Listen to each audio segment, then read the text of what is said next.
School PS Patel 39 वर्षનો મારો અનુભવ છે એનો હું ટીચિંગમાં ઉપયોગ કરું છું। મારી જુદી જુદી મેથડ જે હું સમજાવતો જાઉં છું ગુજરાત રાજ્ય લેવલે કેઆરપી આરપી તેમજ શિક્ષણના તમામ ક્ષેત્રોમાં લેખન સહિત તમામ જગ્યાએ કામ કરેલું છે।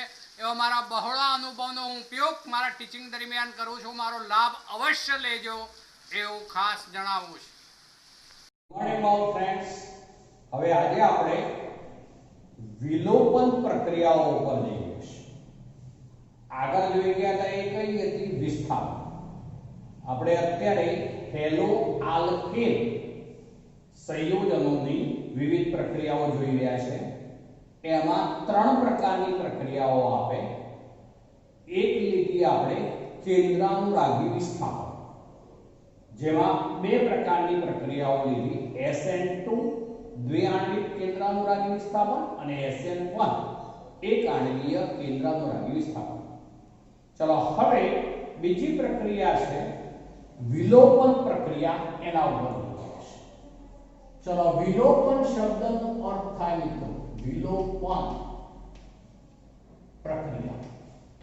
વિલોપન શબ્દનો અર્થ થાય અદૃશ્ય થવું।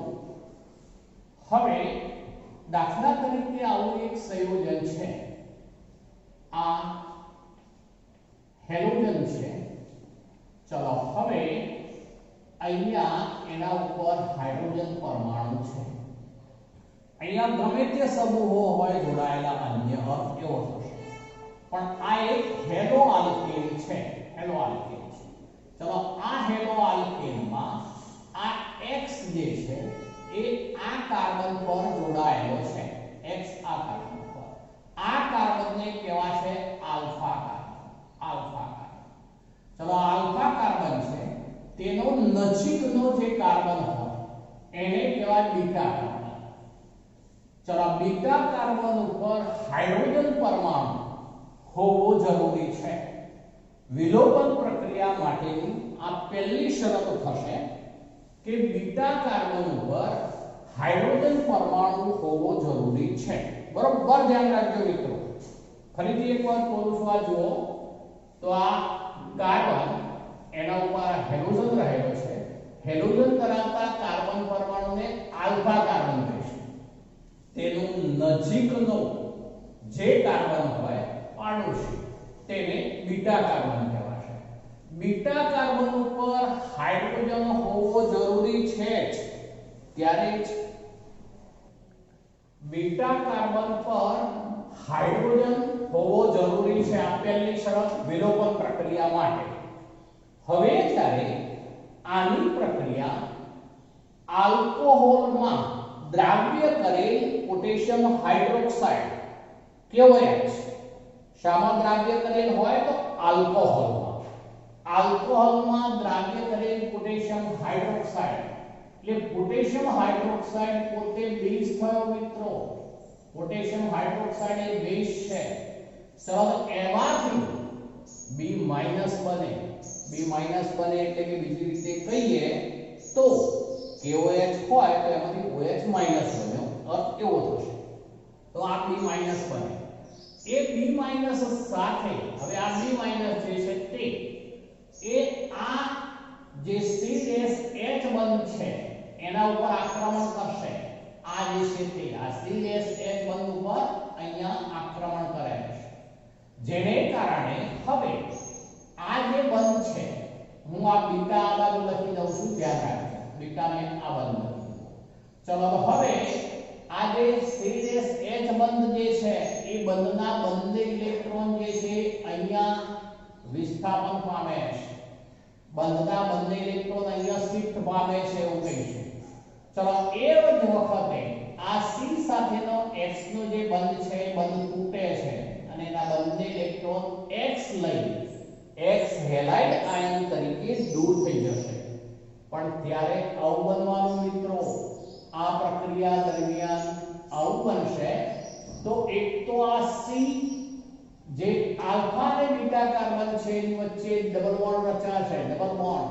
ચલો આ બે બંધ જે છે આ જે છે એમને રહે સમૂહો। ચલો એ જ રીતે આ બે બંધ છે એ પણ એમને રહે, એ બે બંધ એમને રહે। શું થયું ફરીથી બોલું છું આ જે બેઝ છે એ બેઝ પોતે આ હાઇડ્રોજન ઉપર બીટા હાઇડ્રોજન ઉપર આક્રમણ કરે છે તો બીટા હાઇડ્રોજન પર આક્રમણ કરે ત્યારે આ CH તોડે છે એ બંધના બંને ઇલેક્ટ્રોન અહીંયા શિફ્ટ થવાથી આ પાઈ બંધ રચાયો ઉપરવાળો એટલે દ્વિબંધ ધરાવતો આલ્કીન સંયોજન બની ગયું મિત્રો આલ્કીન છે દ્વિબંધ ધરાવતો આલ્કીન સંયોજન બની ગયું પણ હવે આ બંધ જે છે એ પણ તૂટશે એના બંને ઇલેક્ટ્રોન હેલોજન ને મળી જશે એટલે હેલાઇડ આયન તરીકે મુક્ત થઈ જશે જ્યારે આ B સાથે H જોડાઈ જશે B સાથે H જોડાઈ જશે અને હેલાઇડ આયન તરીકે અહીંયા દૂર કરી દીધો મિત્રો હેલાઇડ આયન તરીકે દૂર થઈ જશે તો આ જે પ્રક્રિયા છે એ પ્રક્રિયામાં બીટા કાર્બન ઉપરથી હાઇડ્રોજન દૂર થયો કહેવાય અને આલ્ફા કાર્બન ઉપરથી હેલોજન દૂર થયો કહેવાય માટે આ પ્રક્રિયાને બીટા વિલોપન પ્રક્રિયા પણ કહે છે ફરીથી રિપીટ કરું છું આ પ્રક્રિયાને બીટા વિલોપન એવો શબ્દ પણ વપરાય બીટા વિલોપન પ્રક્રિયા કહે છે ચલો આવું ક્યારે બનશે તો આલ્કોહોલિક KOH માં બનાવેલું દ્રાવણ હોય અને સહેજ ગરમ કરીશું ત્યારે આ રીતે આલ્કીન સંયોજન બનશે તો આવી પ્રક્રિયાને બીટા વિલોપન પ્રક્રિયા કહે છે ચલો હવે જ્યારે એક કરતા વધુ બીટા હાઇડ્રોજન પરમાણુ આવેલા હોય તો એ વખતે કેવી રીતે પ્રક્રિયા થાય એ ઉદાહરણ લઉં છું ધ્યાન રાખજો તો એમાં આપણે આવું લઈએ છે મિત્રો આવી એક પ્રક્રિયા લઈએ છે કે જેમાં C-Br ને લીધો ચલો આ એક અહીંયા Br અહીંયા લઉં છું ચલો C આપણે આ બાજુ જે H છે આ CH2 ભેગું કરી દીધું એટલે આ CH3 છે હું લઉં છું ચલો અહીંયા લઉં છું એ CH અને આ Br લઉં છું આ Br લીધું ચલો આ બાજુ લઈએ લઉં છું એ CH2 છે એટલે CH ચલો હજુ લઉં છું એમાં C અને અહીંયા પણ H અને હજુ લઉં છું એમાં C H આને જુદું પાડી લખું છું મિત્રો તમને ખ્યાલ આપવા માટે બાકી હું ભેગું લખી શકું ચલો આને હું ભેગું લખવું હોય તો આવું લખાશે જુઓ આ CH3 CH2 આ જે છે C આ Br બરોબર આ H ભેગો લખી દીધો મેં અને આ જે છે એમાં બેને જુદા પાડીએ છે તો CH2 અને અહીંયા H લખું છું આ Br ને પણ હું ઉપર લઈ લઉં છું ચલો નીચેને બદલે ઉપર લઈ લઉં છું એવું કંઈ જરૂરી નથી નીચે રાખો કે ઉપર રાખો ગમે તે બાજુ હોય હવે જ્યારે આને આલ્કોહોલિક KOH સાથે પ્રક્રિયા કરાવે આલ્કોહોલિક KOH ડેલ્ટા ત્યારે અહીંયા હેલોજન ધરાવતો આ કાર્બન જે છે એને આપણે આલ્ફા કાર્બન કહીશું ઉપર હેલોજન છે માટે આલ્ફા કાર્બન છે આ આલ્ફા કાર્બન છે બીટા કાર્બન માટે બે વિકલ્પ છે આ પણ બીટા કહેવાય આ પણ બીટા કહેવાય જુઓ મિત્રો બરોબર કારણ કે બીટા કોને કહીશું તો આલ્ફા કાર્બનની સૌથી નજીકના જે કાર્બન હોય તે પણ અહીંયા આ બાજુ જે છે એ પણ નજીકનો કહેવાય આ પણ નજીકનો કહેવાય માટે આ પણ બીટાનો વિકલ્પ બની શકે અને આ પણ બીટાનો વિકલ્પ બની શકે અહીંયા શું હતું મિત્રો તો આમાં બીટા હાઇડ્રોજન એક જ હતો જુઓ બીટા હાઇડ્રોજન એક જ હતો જ્યારે આ ઉદાહરણ લીધું એમાં બીટા હાઇડ્રોજનની બે શક્યતા બનશે ચલો આમાં પણ હું આ એક જે છે એને નીચે લાવી દઉં છું તમને સરળતાથી ખ્યાલ આવે એટલે તો બીટા હાઇડ્રોજન આ પણ બની શકે અને આ પણ બની શકે તો એ વખતે કેવી રીતે પ્રક્રિયા થાય એ કહું છું સમજો એ વખતે બે નિપજ બનતી હોય છે પણ એમાં એક મુખ્ય નિપજ બનશે એને માટે એક નિયમ એલેક્ઝાન્ડર જેટસેવિક વૈજ્ઞાનિકનું નામ છે ફરીથી બોલું છું એલેક્ઝાન્ડર જેટસેવે એક નિયમ રજૂ કર્યો. એ નિયમ શું કહે છે? હું પહેલા નિપજ બનાવું છું, જોજો તો એમાં આવું બનશે મિત્રો, CH3 CH2 પછી CH પછી ડબલ બોન્ડ બને છે CH અને પછી CH3. ચલો આ જે બન્યું એમાં મેં અહીંથી આ હાઇડ્રોજન જે છે બીટા હાઇડ્રોજન તરીકે મેં લીધો છે એવું અર્થ. જુઓ અહીંથી H ગયો, અહીંથી આ હાઇડ્રોજન Br ગયો, અહીંથી H ગયો, અહીંથી Br ગયો. H Br દૂર થયા પ્રક્રિયા દરમિયાન, માઈનસ અહીંયા નીચે લખું છું, H Br દૂર થઈ ગયા. ચલો હવે આ બે વચ્ચે ડબલ બોન્ડ રચાય એટલે આ CH3 એમને એમ રહેશે, જે ભેગો લખી દીધો મેં પાછો. ચલો એ જે બન્યું એનું નામ શું થશે મિત્રો? તો જુઓ પેન્ટ ટુ A, પેન્ટ ટુ A. ચલો આ નિપજ જે છે 81% જેટલી આ નિપજ બને. મુખ્ય નિપજ આ કેવા છે? 81% નિપજ બને. જ્યારે બીજું આવું બનવાની શક્યતા. ચલો બીજામાં આને આપણે બીટા બનાવીએ, આને બીટા બનાવીએ તો એ વખતે અહીંયા ડબલ બોન્ડ રચાય. આપણે કોને બીટા બનાવીએ છે? હંમેશા આલ્ફા અને બીટા વચ્ચે દ્વિબંધ બનાવવાનો, જેથી અસંતૃપ્ત આલ્કિલ સંયોજન બનશે. જેથી અહીંયા હવે ડબલ બોન્ડ આવશે, આ H થાય, આ બીટા થાય, એટલે અહીંયા ડબલ બોન્ડ રચાય. તો હવે બીજી નિપજ આવી બને CH3 CH2 CH2 CH double bond CH2. જો CH3 CH2 CH2 CH double bond CH2. અહીંથી H દૂર થયો, અહીંથી Br દૂર થયો, આ બે વચ્ચે ડબલ બોન્ડ આવી ગયો, પેલા બે વચ્ચે ડબલ બોન્ડ. તો આલ્ફા અને બીટા વચ્ચે દ્વિબંધ રચાય. આ જે બન્યું એને શું કહીશું? તો પહેલા નંબરના કાર્બન પછી ડબલ બોન્ડ છે એટલે એને કેવું પડશે? Pant 1 in, pant 1 in. લગભગ 19% આ નિપજ બનશે.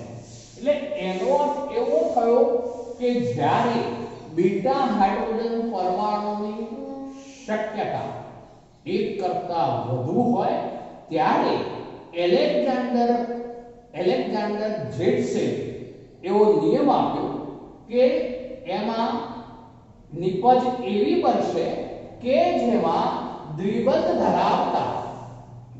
ધરાવતા કાર્બન પરમાણુ પર વધુ સંખ્યાના આલ્કાઇલ સમૂહ જોડાયેલા હોય એ મુખ્ય નિપજ બને છે.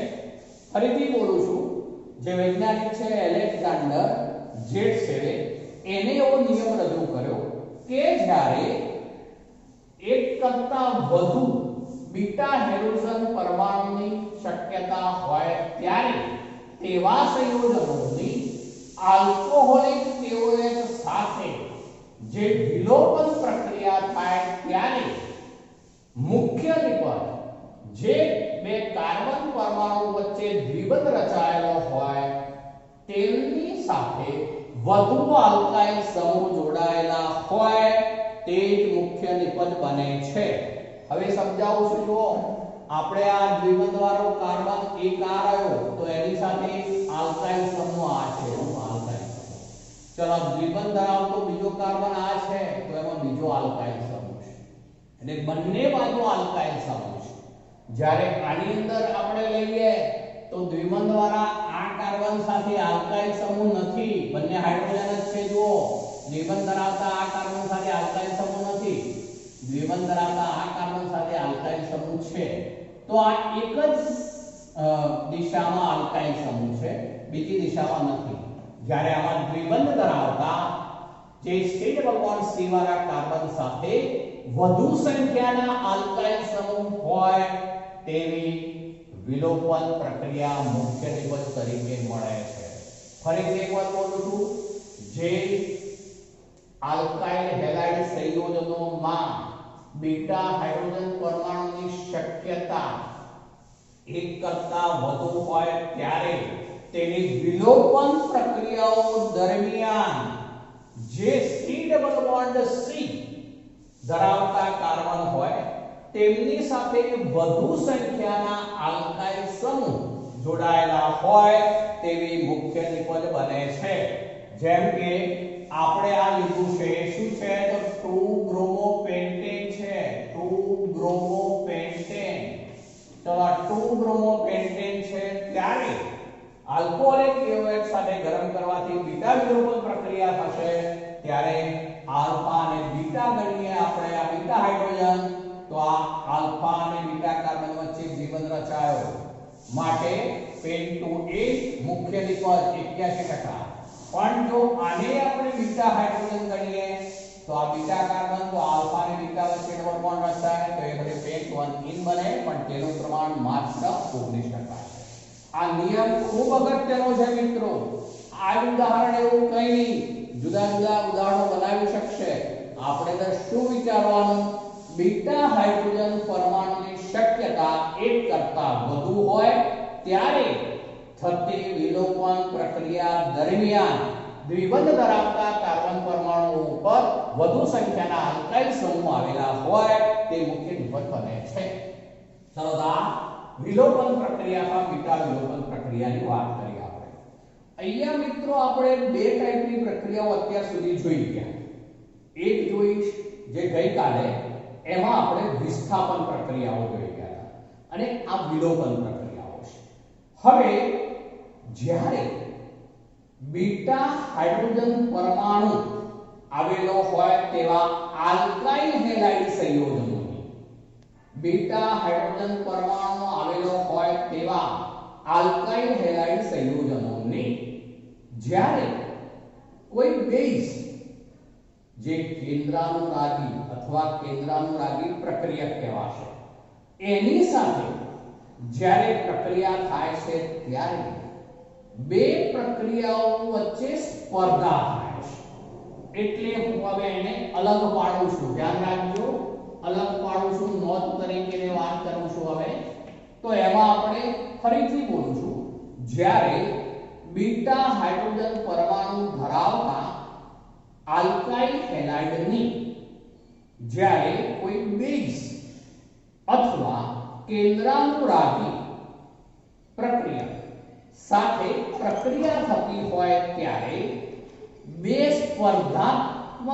સ્પર્ધાત્મક માર્ગ ઉપલબ્ધ બને છે એ વખતે અણુઓ જે છે જે પ્રક્રિયા સરળતાથી ઉપલબ્ધ બની શકે તેમ હોય તે દિશામાં પ્રક્રિયા આગળ વધશે અને તેવી પ્રક્રિયા આપશે જેમાં બે વિકલ્પ ખુલ્લા છે મિત્રો બે વિકલ્પ શબ્દ વાપરું છું બે વિકલ્પ ખુલ્લા છે બે વિકલ્પમાં એક વિકલ્પ છે એને કહેવાશે વિસ્થાપન જેમાં એને SN1 અને SN2 બંને SN2 અને SN1 બંને જ્યારે બીજો વિકલ્પ છે વિલોપન જે આપણે આ જોઈ ગયા તે વિસ્થાપન આપણે ગઈકાલે જોઈ ગયા હતા અર્થ એવો થયો કે બીટા હાઇડ્રોજન પરમાણુ ધરાવતા આલ્કાઇલ હેલાઇડ ની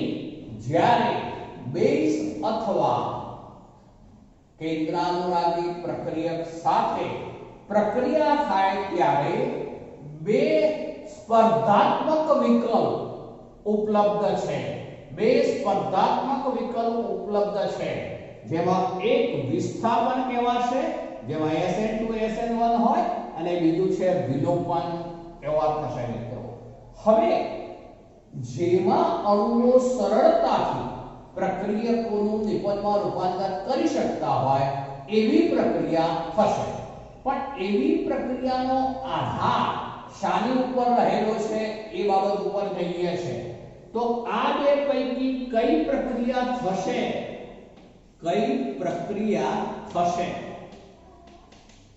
તેનો આધાર એ ત્રણ વિકલ્પ ઉપર આપણે ત્રણ બાબતો ઉપર લઈએ છીએ એમાં એક છે જે હેલો આલ્કેન છે અથવા આલ્કાઇલ હેલાઇડ છે તો એનો સ્વભાવ આલ્કાઇલ હેલાઇડ નો સ્વભાવ આ એક બાબત ચલો બીજું પરિબળ લઈએ તો બીજું પરિબળ જે છે એને કહીશું જે બેઝ છે બેઝ અથવા તો કેન્દ્રાનુરાગી પ્રક્રિયા એની પ્રબળતા એની ઉપર આધાર રાખશે, અથવા કહું છું કદ, પ્રબળતા અથવા કદ. અને ત્રીજું છે એ પ્રક્રિયા પરિસ્થિતિ. તો આ ત્રણ બાબતો ઉપર આધારિત રહેશે. ફરીથી બોલું છું, જ્યારે કોઈ હાઇડ્રોજન પરમાણુ ધરાવતા બીટા હાઇડ્રોજન, સરસ છે એટલો હાઇડ્રોજન નહીં પણ બીટા હાઇડ્રોજન પરમાણુ ધરાવતા આલ્કાઇલ હેલાઇડની બેઝ અથવા કેન્દ્રાનુરાગી પ્રક્રિયક સાથે પ્રક્રિયા થશે ત્યારે બે સ્પર્ધાત્મક માર્ગો વિકલ્પ સ્વરૂપે હોય છે, જેમાં એક વિસ્થાપન, જેમાં SN2 અને SN1, જ્યારે બીજી વિલોપન કહેવાશે. ચલો હવે કઈ પ્રક્રિયા બે પૈકી થશે તેનો આધાર એક તો આલ્કાઇલ હેલાઇડનો સ્વભાવ. હવે આલ્કાઇલ હેલાઇડનો સ્વભાવ એટલે આ કેવો થશે મિત્રો કે એ આલ્કાઇલ હેલાઇડ 1 ડિગ્રી છે કે 2 ડિગ્રી છે કે 3 ડિગ્રી છે. આલ્કાઇલ હેલાઇડ જે છે 1 ડિગ્રી છે, 2 ડિગ્રી છે કે 3 ડિગ્રી છે. પ્રાથમિક આલ્કાઇલ હેલાઇડ છે કે દ્વિતીયક આલ્કાઇલ હેલાઇડ છે કે તૃતીયક આલ્કાઇલ હેલાઇડ છે, એના ઉપર આધાર રાખશે. ચલો બીજું, બેઝ અથવા કહું છું કેન્દ્રાનુરાગી પ્રક્રિયક એની પ્રબળતા અથવા કદ એ પણ એની માટે જવાબદાર છે. અને ત્રીજું, પ્રક્રિયા પરિસ્થિતિ કેવી અનુકૂળ છે તે. આ ત્રણ બાબતો પર આધારિત છે. હવે દાખલા તરીકે આપણે આવું એક ઉદાહરણ લઈએ છે સમજો. જ્યારે આપણે CH2O, ચલો આ માઈનસ, આની પાસે ઇલેક્ટ્રોન યુગ્મ હોય, મેં આ કેન્દ્રાનુરાગી પ્રક્રિયક તરીકે લીધો છે અથવા તો બેઝ તરીકે લીધો છે. આ છે. બીજો લઉં છું એમાં શું બદલું છું એ જુઓ બરોબર. તો આ CH3 C CH3 CH3 અને આ જે છે એ O છે, આ માઈનસ. ચલો આ જે છે એ તૃતીયક બ્યુટાઇલ ઓક્સાઇડ છે મિત્રો, તૃતીયક બ્યુટાઇલ ઓક્સાઇડ છે જે બેઝ છે કેન્દ્રાનુરાગી પ્રક્રિયક છે, બેઝ છે કેન્દ્રાનુરાગી પ્રક્રિયક છે. આ જે છે એ ઇથોક્સાઇડ આયન છે, ઇથોક્સાઇડ આયન. આ બ્યુટોક્સાઇડ આયન એવું ઓલા બ્યુટોક્સાઇડ આયન જે તૃતીયક બ્યુટાઇલ ઓક્સાઇડ એવું વધારે સ્પષ્ટ કરું છું, એ વધારે સારું નામ, કારણ કે આમાં પ્રકાર પણ છે સાથે. જ્યારે આ જે છે એ કહેવાશે ઇથોક્સાઇડ આયન.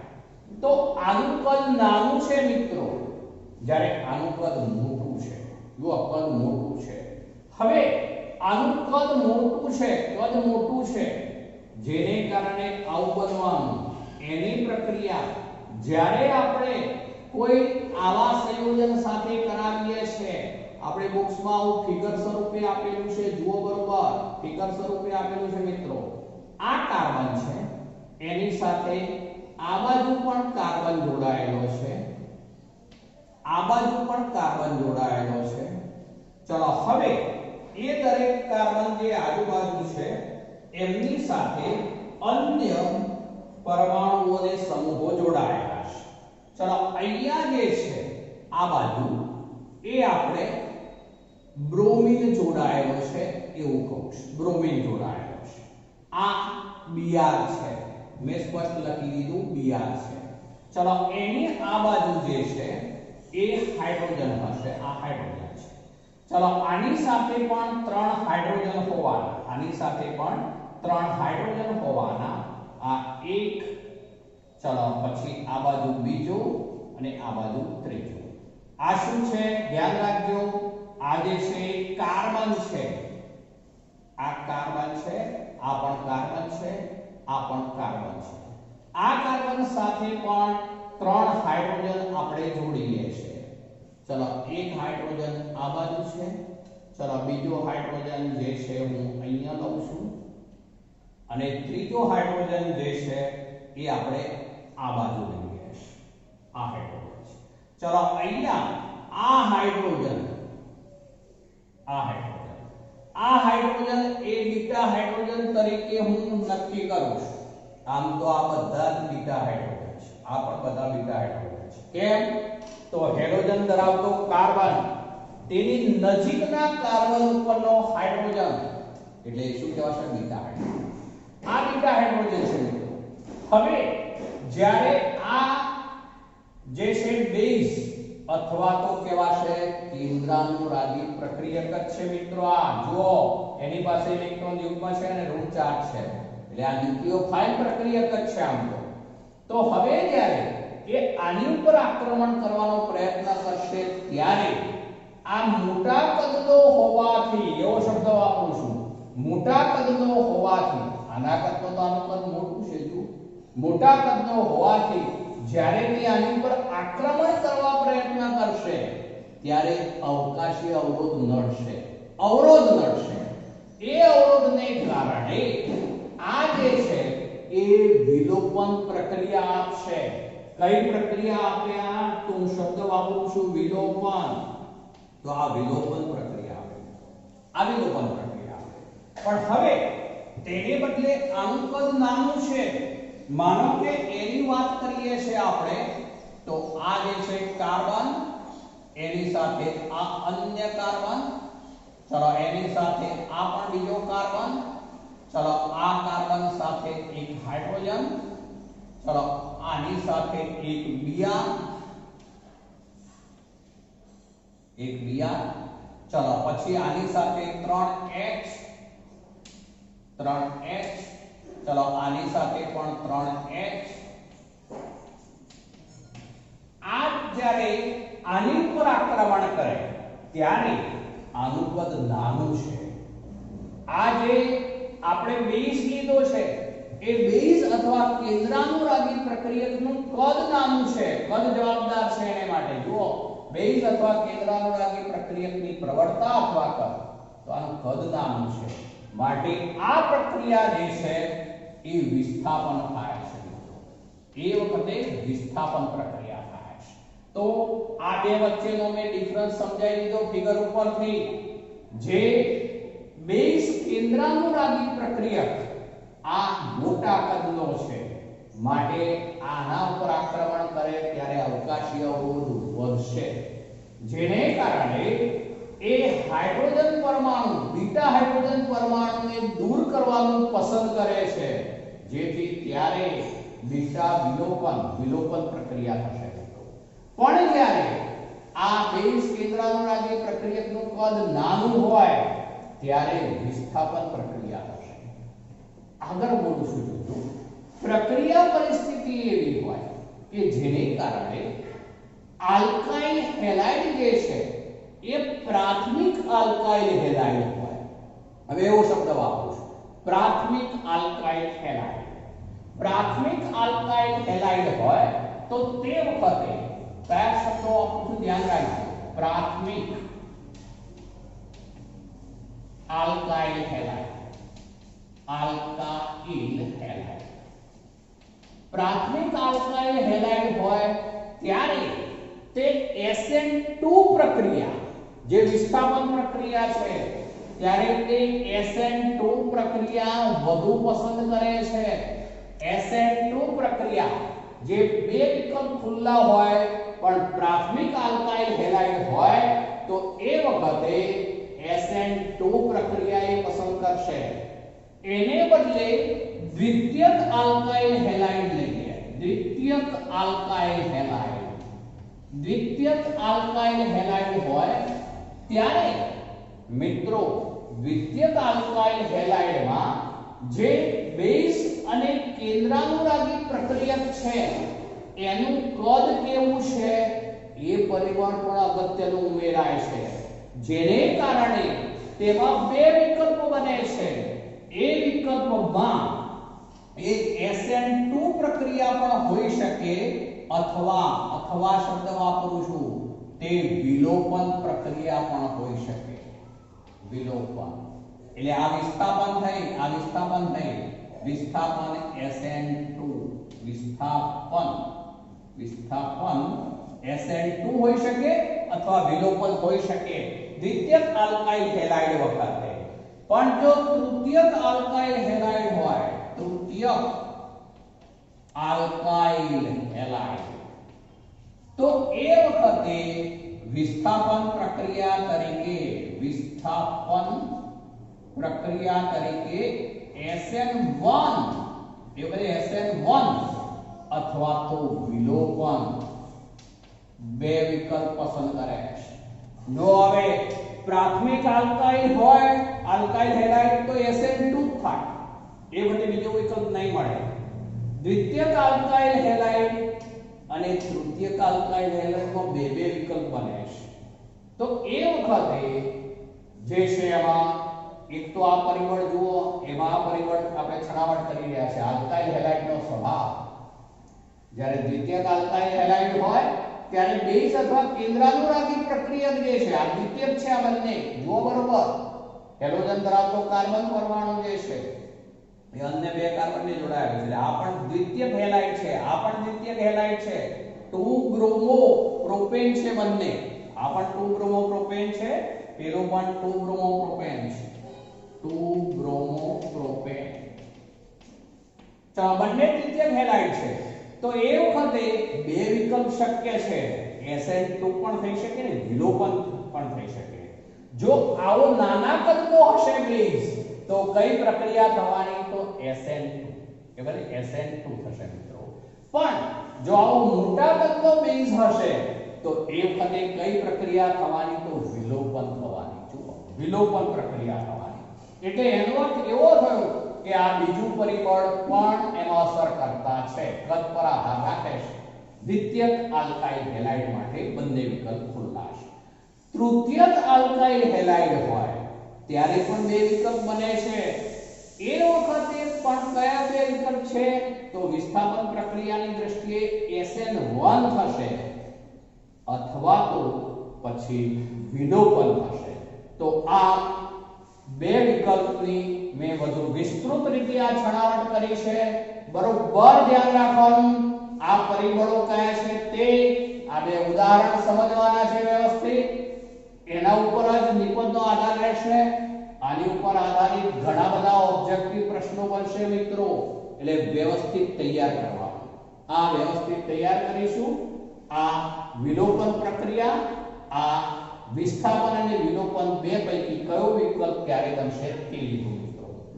હવે આવીશું બીજી એક પ્રક્રિયા ઉપર, જે ધાતુઓ સાથેની પ્રક્રિયા લઈએ છીએ આપણે. ધાતુઓ સાથેની પ્રક્રિયા. ચલો, ધાતુઓ સાથેની પ્રક્રિયા. એમાં કાર્બન જ્યારે ધાતુ સાથે જોડાય છે, કાર્બન જ્યારે ધાતુ સાથે જોડાય છે અને બંધ બનાવે છે ત્યારે એને કાર્બધાત્વીય સંયોજનો કહે છે. કાર્બન જ્યારે ધાતુ સાથે સંયોજાય છે ત્યારે કાર્બધાત્વીય સંયોજનો કહે છે. એ માટે વિક્ટર ગ્રિગ્નાર્ડ વૈજ્ઞાનિકે સૌપ્રથમ આવી એક શોધ કરી. ધાતુ સાથેની પ્રક્રિયાઓ લઈએ છીએ. ધાતુ સાથેની પ્રક્રિયાઓ, એમાં બે પ્રક્રિયાઓ છે, પણ પહેલા ગ્રિગ્નાર્ડ ઉપર આવું છું. એમાં ગ્રિગ્નાર્ડ વૈજ્ઞાનિકના નામ પરથી જ આ નામ આપેલું છે, ગ્રિગ્નાર્ડ. ચલો, એની અંદર જે છે આ એક પ્રક્રિયા થઈ ગ્રિગ્નાર્ડ. ચલો, એમાં આવું હોય છે RX, આ એક કોઈ પણ હેલો આલ્કેન છે, આલ્કાઇલ હેલાઇડ છે. ચલો, એની Mg ધાતુ સાથે શુષ્ક ઇથર, સૂકો ઇથર, શુષ્ક ઇથર, ભેજ ન હોવો જોઈએ બિલકુલ, શુષ્ક ઇથર ની હાજરીમાં પ્રક્રિયા કરવામાં આવે છે ત્યારે તેમાંથી બને છે RMgX. RMgX ફરીથી બોલું છું, શુષ્ક ઇથરની હાજરીમાં આલ્કાઇલ હેલાઇડની મેગ્નેશિયમ ધાતુ સાથે પ્રક્રિયા કરવામાં આવે ત્યારે Mg વચ્ચે દાખલ થયો. જુઓ, RMgX, Mg ની બે સંયોજકતાઓ. હવે આ જે પ્રક્રિયા છે એની શોધ કરનાર વૈજ્ઞાનિક જે હતો એ ગ્રિગ્નાર્ડ વૈજ્ઞાનિકનું નામ હતું, એના ઉપરથી આ ગ્રિગ્નાર્ડ પ્રક્રિયક તરીકે ઓળખાશે. ગ્રિગ્નાર્ડ પ્રક્રિયક તરીકે ઓળખાશે. આ ગ્રિગ્નાર્ડ પ્રક્રિયકની અંદર Mg ધાતુ તત્વ હશે, એટલે ઇલેક્ટ્રોન ધનિક તત્વ કહેવાશે. Mg ધાતુ તત્વ છે, ઇલેક્ટ્રોન ધનિક તત્વ હશે. ચલો, એનો હેલોજન સાથેનો જે બંધ હોય, ધાતુનો હેલોજન સાથેનો બંધ એ આયોનિક બંધ હોય. આ હું અત્યારે ડેલ્ટા માઈનસ એવું લખું છું, તો Mg ઉપર શું આવે? Delta plus. બરોબર, ડેલ્ટા પ્લસ. આ આયનીય બંધ છે. જ્યારે આબંધનો બંધ છે એની વાત કરું છું, તો આ કાર્બન જે છે એ કાર્બન ઇલેક્ટ્રોન ધનિક એવા Mg ધાતુ પાસેથી ઇલેક્ટ્રોનને ખેંચે છે. Mg ધાતુ પાસેથી ઇલેક્ટ્રોનને ખેંચે છે, જેને કારણે R જે છે માઈનસ ડેલ્ટા. આ બાજુનો બંધ જે છે એ ધ્રુવીય સહસંયોજક બંધ છે મિત્રો. એ ધ્રુવીય સહસંયોજક, ધ્રુવીય શબ્દ વાપરું છું, સહસંયોજક બંધ. જ્યારે આ બંધ જે છે એને કહેવાશે આયનીય બંધ. એ આયનીય છે, આયનીય બંધ છે. ચલો, તો RMgX ગ્રિગ્નાર્ડ પ્રક્રિયક કહેવાશે. અહીંયા ધાતુ સાથે કાર્બન જોડાયેલો હોવાથી આ કાર્બ ધાત્વીય સંયોજનો પણ કહેવાય. એટલે બીજો શબ્દ પણ લઉં છું, કાર્બ ધાત્વીય સંયોજનો. ધાતુ સાથે પ્રક્રિયા કરી જે સંયોજનો બનાવશે તે કાર્બ ધાત્વીય સંયોજનો તરીકે ઓળખાશે. ચલો, એમાંની આ પહેલી પ્રક્રિયા ગ્રિગ્નાર્ડ. હવે આ જે બન્યો ગ્રિગ્નાર્ડ પ્રક્રિયક એ એવો છે કે જ્યારે હાઇડ્રોજન કોઈ પણ જગ્યાએથી જો એને મળી શકતો હોય તો તે અન્ય વિકલ્પો પાસેથી હાઇડ્રોજન સ્વીકારે છે અને તેનું હાઇડ્રોકાર્બનમાં રૂપાંતર કરી દે છે. ફરીથી બોલું છું, જ્યારે આ ગ્રિગ્નાર્ડ પ્રક્રિયક છે એ ગ્રિગ્નાર્ડ પ્રક્રિયક દાખલા તરીકે આવું લઈએ છે, C2H5 Cl લીધું, એની Mg સાથે પ્રક્રિયા કરાશે, શુષ્ક ઇથર, શુષ્ક ઇથર. ત્યારે આવું થઈ ગયું, C2H5MgCl. Cl લેવાય, Br પણ લેવાય અથવા આયોડિન પણ લેવાય. અહીંયા X તરીકે જે છે ત્રણ વિકલ્પ છે, X બરાબર Cl, Br અને I. ફ્લોરિન નહીં, Cl, Br અને I. એ ત્રણ પૈકી ગમે તે હોય, એટલે ક્લોરાઇડ હોઈ શકે, બ્રોમાઇડ હોઈ શકે, આયોડાઇડ હોઈ શકે, alkyl chloride, alkyl bromide, alkyl iodide પૈકી કોઈ પણ શુષ્ક સ્થળની હાજરીમાં Mg ધાતુ સાથે પ્રક્રિયા કરાવી દે છે ત્યારે આવું બન્યું C2H5MgCl. ધાતુ અને હેલોજન વચ્ચે Mg દાખલ થયો, ઇથાઇલ મેગ્નેશિયમ ક્લોરાઇડ કહેવાશે. આને ઓળખાશે ગ્રિગ્નાર્ડ પ્રક્રિયક. આ ગ્રિગ્નાર્ડ પ્રક્રિયક કહેવાશે, પ્રક્રિયક છે. ચલો, હવે એની પ્રક્રિયા આપણે જળ વિભાજન કરાવીએ છીએ. પાણી સાથે, આલ્કોહોલ સાથે હાઇડ્રોજન પ્રાપ્ત થઈ શકતો હોય તેવી કોઈ પણ પ્રક્રિયા, એસિડ સાથે, પાણી સાથે અથવા તો આલ્કોહોલ સાથે. ત્રણ વિકલ્પ બોલું છું, ધ્યાન રાખજો. આપણે પાણી સાથે પ્રક્રિયા કરાવીએ છીએ એટલે કે HOH હું આવું લખું છું, પાણી H2. બીજો વિકલ્પ બોલું છું આલ્કોહોલ, ROH પણ હોઈ શકે. ત્રીજો વિકલ્પ બોલું છું કોઈ પણ એસિડ પણ હોઈ શકે. એની સાથે જ્યારે પ્રક્રિયા કરાવી ત્યારે આવું બની જશે, આ અહીંથી બંધ તૂટી જાય, આ C2H5 છે એની સાથે H જોડાઈ જાય, જેથી C2H6 બની જાય, C2H6. તો આ એક હાઇડ્રોકાર્બન બની ગયો, ઇથેન બની ગયો. જો મિત્રો, ઇથેન હાઇડ્રોકાર્બન બની ગયો. આ દરમિયાન Mg એની સાથે OH જોડાશે, જેથી MgOH Cl. આની સાથે એક પ્રક્રિયા કરાવો મિત્રો, તો આવું થયું HOH. જળ વિભાજન શબ્દ વપરાય ત્યારે R સાથે H જોડાઈ ગયો, R સાથે H એટલે આ બની ગયો, એ આલ્કેન બની ગયો, હાઇડ્રોકાર્બન. આલ્કેન બન્યો, હાઇડ્રોકાર્બન બન્યો, હાઇડ્રોકાર્બન. ચલો, બીજું શું બની જશે? તો Mg OHX બીજું બની જશે MgOHX। તો આ પ્રક્રિયા એક ગ્રિગ્નાર્ડ પ્રક્રિયા છે મિત્રો। ગ્રિગ્નાર્ડ પ્રક્રિયા દ્વારા હંમેશા હેલાઇડ સંયોજનો હોય તેમાંથી હાઇડ્રોકાર્બન સંયોજનો બનાવવા માટે એનો ઉપયોગ થાય છે। ફરીથી બોલું, ગ્રિગ્નાર્ડ વૈજ્ઞાનિકનું નામ હતું, એને આ શોધ કરી માટે ગ્રિગ્નાર્ડ પ્રક્રિયા કહેવાશે, જેની અંદર આ મેગ્નેશિયમ એ ઇલેક્ટ્રોન ધનિક છે, ધાતુ તત્વ છે। ચલો આ બાજુ X છે, ચલો આ આયનીય બંધ છે, ધાતુ અને આ હેલોજન સાથેનો બંધ આયનીય બંધ, પણ ધાતુ અને કાર્બન સાથેનો બંધ એ ધ્રુવીય સહસંયોજક બંધ, કારણ કે કાર્બન ઇલેક્ટ્રોન ધનિક એવા ધાતુ તત્વો ઉપરથી ઇલેક્ટ્રોનને આકર્ષશે, એટલે કાર્બન માઈનસ બનવાનું, મેગ્નેશિયમ ડેલ્ટા પ્લસ બનવાનું।